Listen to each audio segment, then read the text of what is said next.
What are exempt securities and exempt transactions from the registration requirements of the 33 Act?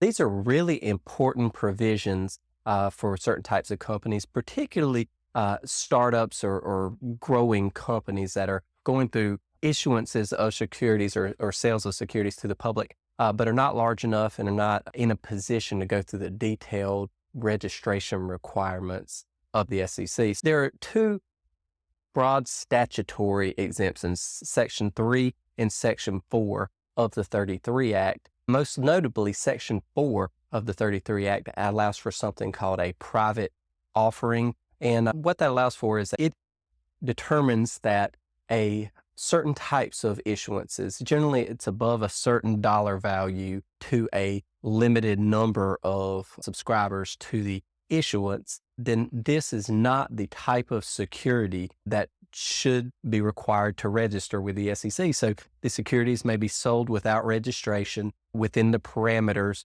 of that securities exemption, and they're unrestricted. They can be resold afterwards, etc. Generally, this will limit the issuance to perhaps geographic areas as well. So maybe it can only be an in-state issuance or can't be a certain dollar amount, etc.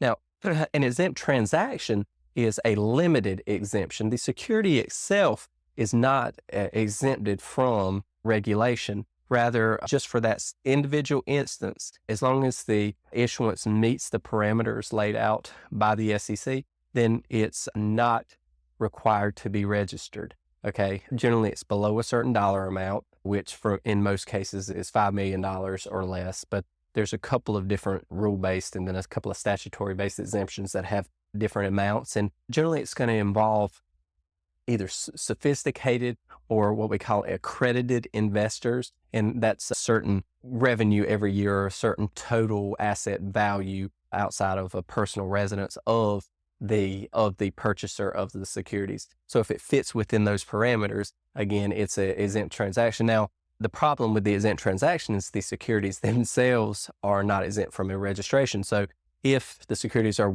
resold within a certain period of time, then it could be integrated back into the original issuance, and it could be a violation to resell that security without going through the registration process. So anyway, there's exempt securities themselves and exempt transactions. In the subsequent series, we'll go over the statutory and rule-based exemptions for exempt securities and exempt transactions.